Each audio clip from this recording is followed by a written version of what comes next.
Copilot podcasts. A single computer chip completed a calculation in 5 minutes that would take a classical computer 10 septillion years. Not a billion, not a trillion, 10 septillion. And that chip already exists. Today, we're breaking down what happens when robots, artificial intelligence, and quantum computing stop being separate fields and start becoming one thing. Specifically, what a quokbot actually is, why researchers say its arrival is a matter of when, not if, and what industries like healthcare and logistics look like on the other side of this merger. I've got someone here who has been deep in this material, and I want to start with the most basic question that I think a lot of people are afraid to ask. So, are we actually at a turning point right now, or is this still mostly hype? We are genuinely at a turning point, and the evidence is pretty concrete. According to Xylos Research, 2026 marks a pivotal transition year for quantum computing. It's shifting from laboratory research to early commercial applications. IBM has predicted that 2026 will be the year quantum computers finally achieve what's called quantum advantage, meaning they can outperform classical systems on real-world tasks. That's not a marketing claim, that's a technical milestone the broader scientific community is watching for. Okay, so let's actually ground this for people who aren't living in a research lab. What are we actually talking about when we say quantum computing? Like, what makes it different from the computer I'm using right now? Right, so the key difference is in how information is stored and processed. Classical computers, your laptop, your phone, use bits. A bit is either a 0 or a 1. That's it. Quantum computers use qubits, and a qubit can be 0, 1, or both simultaneously. That's called superposition. And then there's entanglement, where qubits become linked so that the state of one instantly affects the other, no matter the distance between them. Wait, so it's not just faster, it's operating on a completely different logic? Exactly. Science News Today put it well, quantum computing is not just a faster version of classical computing, it's an entirely new paradigm. And the scale of what that enables is hard to overstate. According to Xylos Research, a 50-qubit quantum computer can evaluate over a quadrillion states simultaneously. That's something a classical machine literally cannot do. And that's where the Google Willow chip comes in, right? That's the chip behind the 10 septillion years stat? Yes, Google's Willow chip is one of the headline examples right now.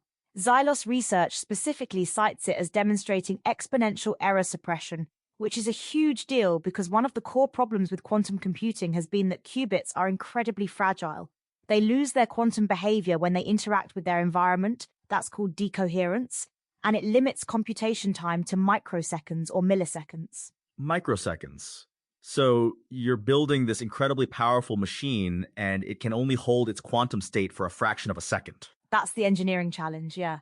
And on top of that, most quantum systems require temperatures near absolute zero. We're talking 0.015 Kelvin, according to Xylos Research. That's colder than outer space. So you've got this extraordinarily powerful machine that needs to be kept in conditions that are almost impossible to maintain outside of a specialized lab. Colder than outer space. That's wild. So how does any of this connect to robots and AI? Like, what's the actual bridge between quantum computing and a robot doing something in the real world? So this is where it gets really interesting. The connection runs through AI. AI systems are fundamentally limited by computing power, training complex models takes enormous resources, and optimization problems can overwhelm even the fastest classical supercomputers. Quantum computing addresses exactly those bottlenecks. According to Analytics Insight, in 2026, quantum processors are already helping speed up AI training, making it faster and more energy efficient, and improving things like language models, image analysis, and pattern detection. So quantum makes AI smarter, and then smarter AI makes robots more capable. It's like a chain reaction. That's a good way to put it. And there's actually a term for what happens when you push that chain reaction all the way through. Researchers are calling them quokbots. An international team of scientists published a study predicting that merging quantum computing and AI could create robots with unprecedented capabilities, potentially matching human-level intelligence. The term quokbot captures a next-generation robot powered by a quantum computing framework, integrating quantum-enhanced sensors and quantum AI algorithms. Quokbots. Okay, I want to sit with that for a second because that sounds like science fiction. What would a quokbot actually be able to do that a regular robot can't? So current robots rely on binary computing, and they struggle with the increasing complexity and volume of data that modern applications demand. A quokbot would use quantum algorithms to handle vast sensory data, real-time responses, and cognitive functions in ways that classical robots simply can't. According to AI Business, this could revolutionize navigation, decision-making, multi-robot coordination, and the researchers even suggested it could lead to cognitive and emotional functions similar to humans. Cognitive and emotional functions. That's a significant claim. It is, and the researchers were careful about it. They wrote, and this is a direct quote from their study, "The prospect of combining the two paradigms portends astounding computing power and human-level intelligence for resulting technologies." They also acknowledged that the technologies to realize advanced cubebots are still dispersed and the knowledge for integrating them is challenging. But their conclusion was that the realization of cubebots is a matter of when, not if. When, not if. That's a pretty bold line from a research team. And it's backed by investment patterns. Major tech companies and governments are already heavily investing in both quantum computing and AI, even though integration efforts are still limited.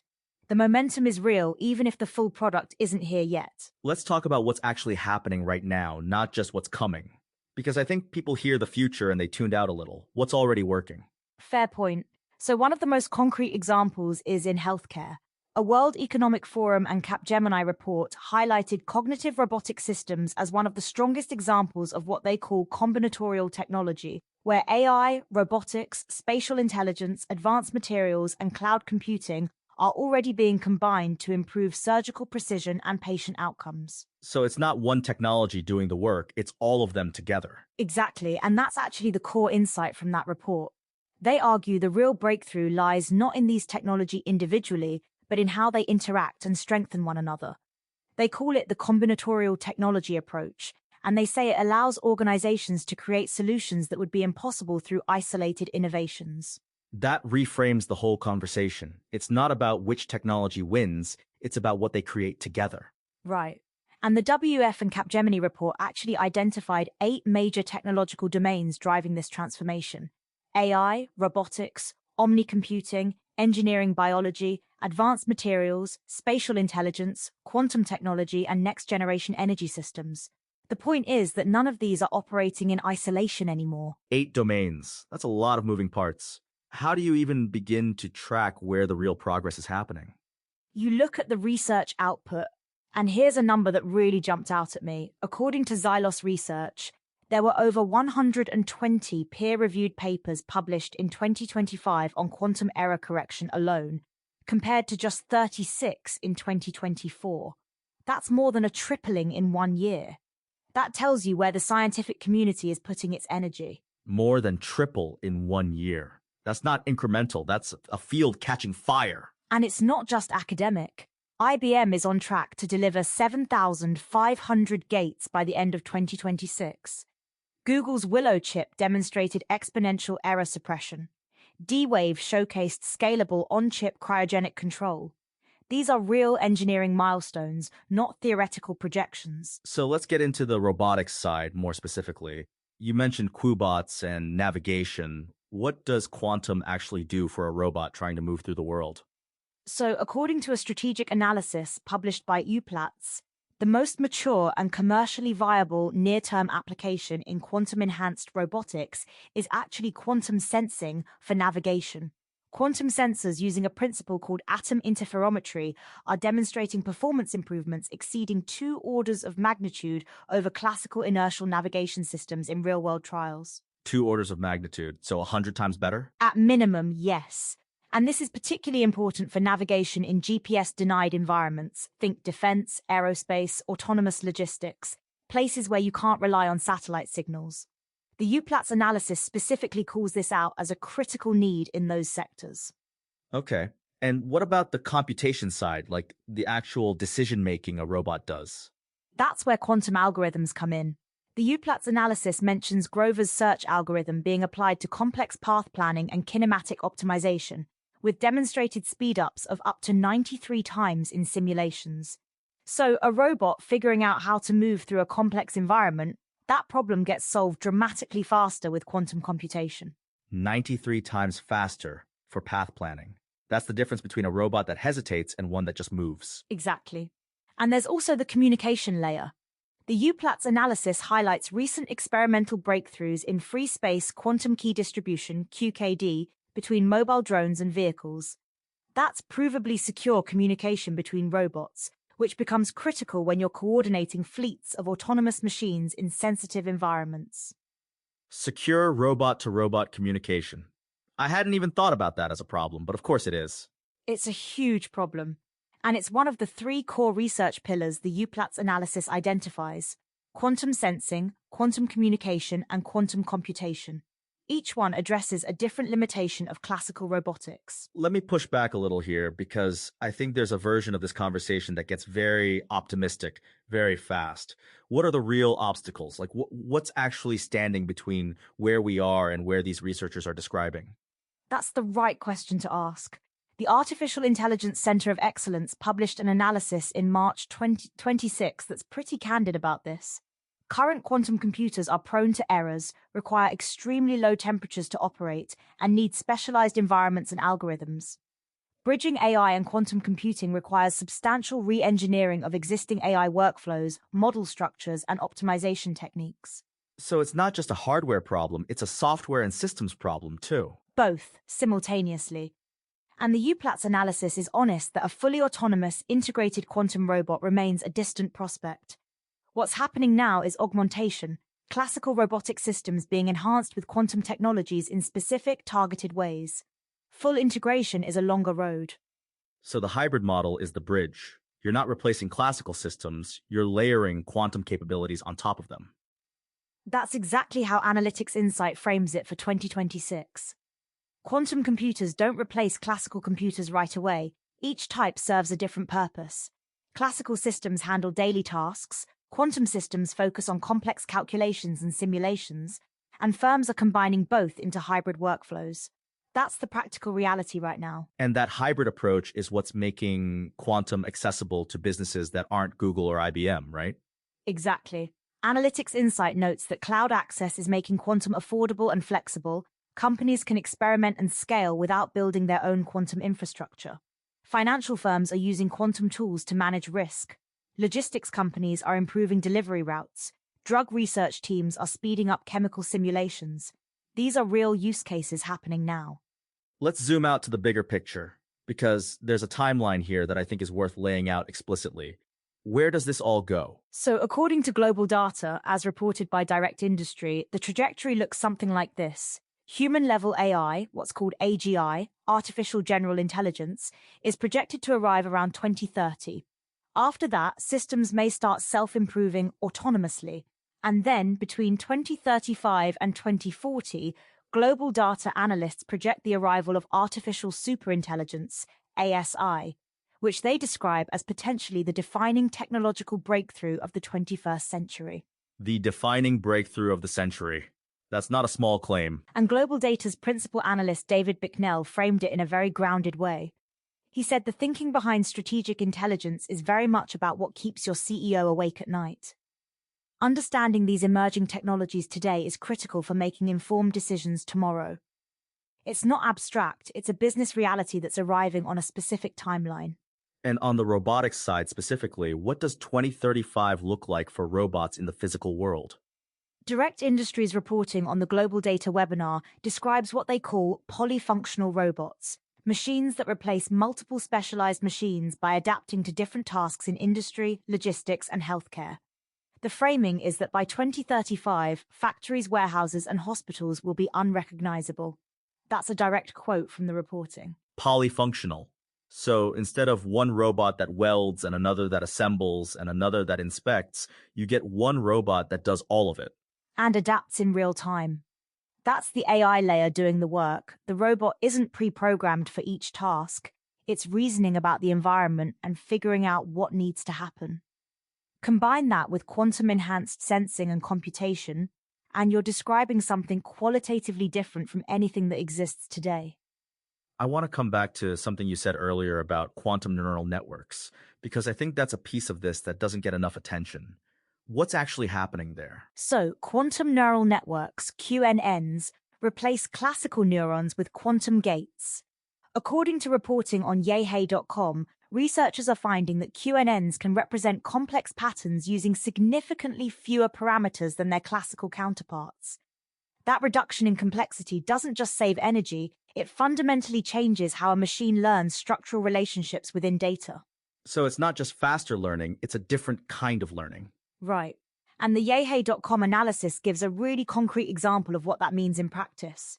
Imagine a logistics network with millions of variables. A classical AI might take days to find a near optimal path. A quantum-enhanced AI could theoretically identify the absolute optimal solution in seconds. That's not a marginal improvement, that's a different category of capability. And that kind of optimization has downstream effects on everything: supply chains, drug discovery, climate modeling. The Artificial Intelligence Center of Excellence specifically calls out pharmaceutical companies being able to accelerate drug discovery by simulating complex molecular interactions, and climate modeling gaining greater accuracy and speed through quantum computation. These aren't hypotheticals, they're the near-term applications that are already being piloted. There's also a security dimension to all of this that I think is easy to overlook. What happens to cybersecurity when quantum computing becomes widespread? It's genuinely a dual-edged sword, as the yehey.com analysis puts it. On one hand, quantum computing enables unbreakable cryptography. That's one of the things Global Data highlights as a 2035 capability. On the other hand, quantum computers can break the encryption that currently protects most of our digital infrastructure. That's why NIST, the National Institute of Standards and Technology, is already implementing post-quantum cryptography standards, according to Xylos research. So governments are already preparing for a world where quantum computers can crack current encryption. They have to be. And Forbes Technology Council contributor Ashish Anand made an interesting point about this in a January 2026 piece. He argued that we don't need a million-qubit miracle to make quantum computing useful. Real progress can come from purpose-built machines focused on specific problems like cybersecurity, rather than universal quantum machines. That's a more pragmatic framing than the all-or-nothing narrative you sometimes hear. Purpose-built quantum. That's actually a really useful reframe. It's not one giant quantum computer that does everything. It's specialized quantum systems solving specific hard problems. And that's consistent with how the hybrid model is playing out. Chuck Brooks, writing for Forbes via Yahoo News in June 2026, described the emerging computing ecosystem as combining AI, quantum computing, exascale supercomputers, biological computing, chemical and neuromorphic techniques, all working together. He called it a strategic turning point for inventors, business executives, and legislators, not just a singular technological advancement. Legislators. That's interesting because there's a governance question here that I don't think we've touched on. Who's responsible for making sure this goes well? That's the open question, honestly. The research is moving faster than the policy frameworks. Brooks specifically noted that businesses who take the lead in this ecosystem will have a major competitive advantage in terms of resilience, efficiency, and creativity, but he also flagged that CEOs need to concentrate on responsible deployment, addressing energy demands, data quality, and governance. The technology is outpacing the guardrails. And that's not unique to quantum. That's been the story with AI, too. The capability arrives before the framework for managing it. Exactly. And when you combine AI, quantum, and robotics, you're compounding that governance challenge. Each technology individually raises hard questions. Together, they raise questions we don't even have the vocabulary for yet. Questions we don't have vocabulary for yet. That's a good place to start wrapping up, because I think that's the honest state of things. So when you step back from all of this, the Qubots, the polyfunctional robots, the quantum advantage milestone, the 2030 AGI projection, what's the through line? The through line is that we are watching three transformative technologies stop being separate conversations. AI needed more computing power, quantum provides it. Robots needed smarter decision-making, AI provides it. Quantum needed better algorithms, AI is helping design them. They're not just converging, they're co-evolving. And the WEF and Capgemini reports' framing of combinatorial technology is the key insight. The breakthrough is in the interaction, not in any single system. And the timeline is real. This isn't a 50-year horizon. We're talking about quantum advantage potentially being verified by the end of this year, AGI around 2030, and factories and hospitals that are, quote, unrecognizable by 2035. And the practical implications are already here. Drug discovery is being accelerated. Logistics is being optimized. Surgical robots are getting more precise.